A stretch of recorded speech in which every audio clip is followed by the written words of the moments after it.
What's up, YouTube? We're here at the Tiny Fins job this week, and probably the last couple weeks. I haven't got all my videos done, I apologize, but we have been so stinking productive. My Amish guys have been on fire, which has not been the norm this year. My other crews are knocking out the chill zone, getting the eco finish done. I'm gonna have total content on that as well. But we have training this week, ICF pool training. It's our last event of the year. And of course, the Tiny Fins job, which is our biggest single build of the fall, hit the exact same week. We got given the job site, and as you can see, we dug out the entire inside of the building here, and that's like nobody can do anything in this building till we get out of their way. So we can't dilly-dally, we gotta hustle. So what we're doing is they poured their footings. They did leave a gap in the footings so we could have a ramp to get in here.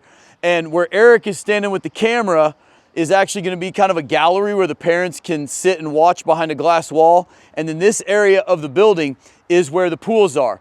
This, what I'm standing, is a 20 by 40 pool with 4-foot walls. So about 42 to 44 inches of water depth. There's benches and stuff. They've got it's very much laid out for education and safety for teaching these kids to swim.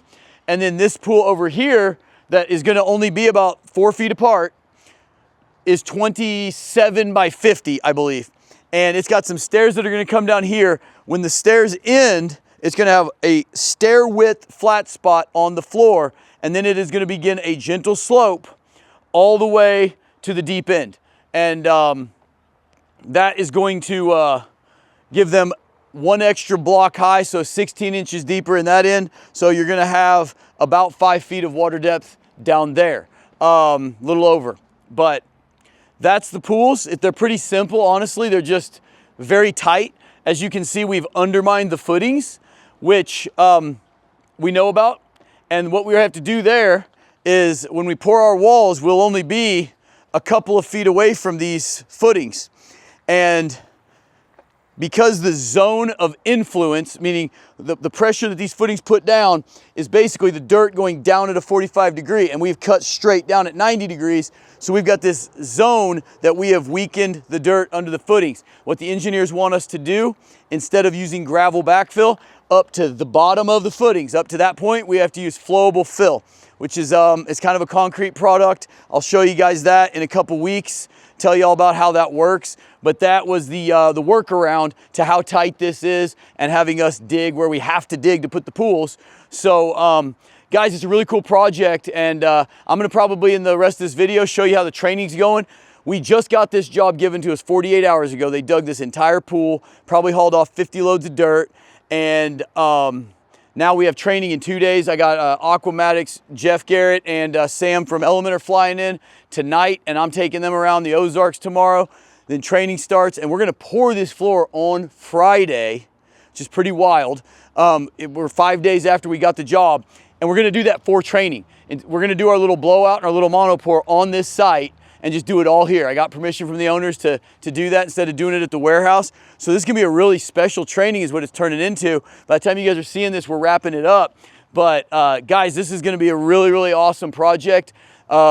It's kind of a good project because it's really doing a lot of good for kids. You know, I mean, they're teaching kids to be safe around water. And I mean, it's been a very big hit for a business in the Springfield and the Ozarks. I mean, hundreds and hundreds of kids a week come through this and learn to be safe in the water. So stay tuned. We got a lot going on this week. All right, guys, it's a beautiful morning in the Ozarks. John's back there getting set up. It's about 6 a.m. We have mud on site at 6:45. And our trainees are all gonna be here in attendance during this slab pour, and we're gonna do our normal live pour that we do at training on this site. I got permission from the homeowner or the building owner to do that. As this is an educational pool, they thought it was pretty cool what we were doing, trying to bring up the knowledge base of the industry. So really cool part of this, guys, I'm gonna show you in a minute is, I didn't know if it was gonna be cool, but I really am excited about it, is they've hired a third-party inspector. That third-party inspector comes over here after the city approves us and makes sure they didn't miss something, which I watched them shut down the wall pour over some misplaced rebar when the concrete had already rolled. So that kind of sucked for the wall guy, but they were also right. The rebar was like missing the wall. That said, we are his role today was, you know, check our reinforcing steel and bond wire, and then the cool thing they're doing is they're going to do brake cylinders every 50 yards. So we're using Cannon Concrete. Cannon is an awesome kind of smaller concrete plant in the Ozarks here. He's out of Highlandville, Mo, and his concrete, we've been super pleased with the workability, quality of it. He's a typical concrete nerd. Like, he gets, you start talking chemistry and additives with him, he gets actually excited to talk about it, which some guys just want to sell you mud. But I'm going to show you kind of how they do that here in a sec. It's going to get, like I said, very hectic. We're going to have 15, 20 people here watching, and the entire crew doing the work. So yeah, it's going to be a hectic morning. Training's going awesome as usual. I don't know what it is about you guys, but training's such a cool sieve, because I think the people who actually take the time and spend the money to come to one of these events, they're all the same kind of people, and they're all looking for the same thing. And you know, with Eric and Pat, we're just getting better and better at helping all you guys. And man, it's such an exciting community. But this is gonna be a fun one, guys. Here we go. All right, guys. Marcus's boys are driving grade pins. The first truck just showed up. Some of the trainees are starting to filter in. They want to see the pour. I'm going to show you over here. This is Own Engineering, and they do third-party testing. So he's actually going to make brake cylinders, which I'm going to show you guys here. And they're going to test those. They're going to make a 7-day, a 14-day, a 28-day, and a 56. And what they do is they put those in a press and make them break. And that press measures the PSI strength of the concrete, and it has to hit certain numbers by that 7-day mark, the 14-day mark, or they're going to think that it might not cure out as strong as it needs to. And then if it misses at 28 days, it will generally shut the job down until the 56-day mark. And if it doesn't break, you get to tear it out, which, as long as, it's actually pretty interesting. They know how much water they put in the truck at the plant. They're allowed to put a certain gallons in each yard of concrete before it will affect the strength, and the concrete plant knows that number. If I put more water in the truck than is allowable per yard, that liability of the concrete strength is on me. As you guys know, I don't put a lot of water in concrete. We'll use plasticizers and other things to not have to do that. But a lot of guys, especially flat work guys, love to throw the water at it, make it self-level, make it easy to work. We don't let them do that because of this. We can get a 4,000 PSI concrete like we're using today. I expect at 28 days it to be well over 6,000 where it's breaking. I know this plant really well, and I know what they'll break at, and I'll show you guys that in a future video. So he's going to dump that concrete in there. He's going to make some cylinders, and then these boys are going to get after it. All right, guys, you see Own over here. They're making these brake cylinders.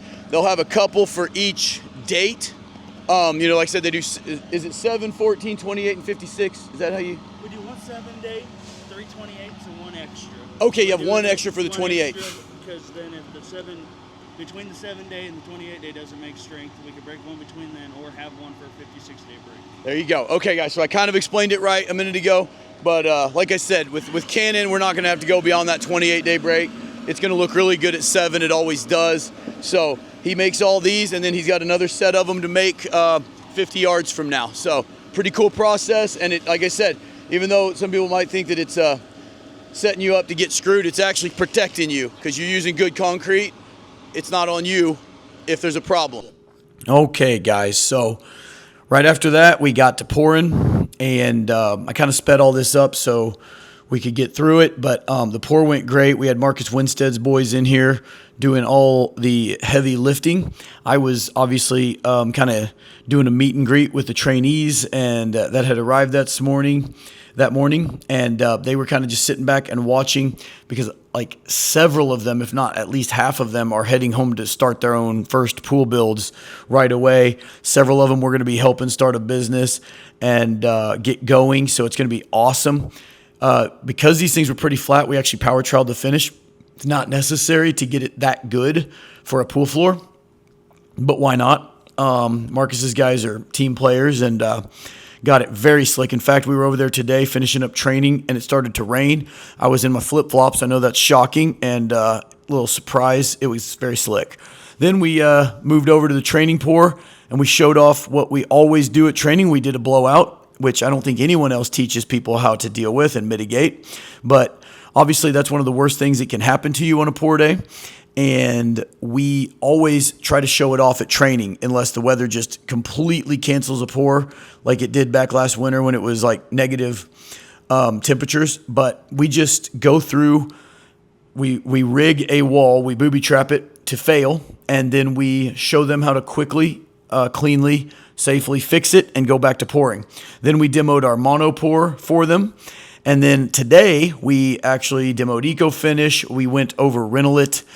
We spent a lot of time with them welding Renolit, and then we took them back over to the site and laid out some of the blocks on the first row, showed them how we cut the rake.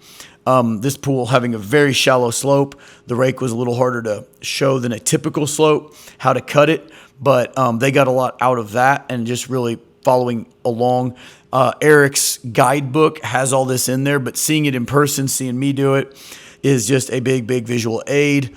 This group, guys, was amazing. Every single one of them. Like I've always said, it's a sieve, and everybody that comes is awesome. But man, this group was so great. Maybe it's because we're getting so much closer to some very big announcements and things in our business, and these guys are just really looking forward to it. But yeah, guys, this training went awesome. The Tiny Fins pools are going awesome. We've got the Singleton pool and the Tiny Fins pool and several more to wrap up. Man, there's going to be so much great content over the next few weeks.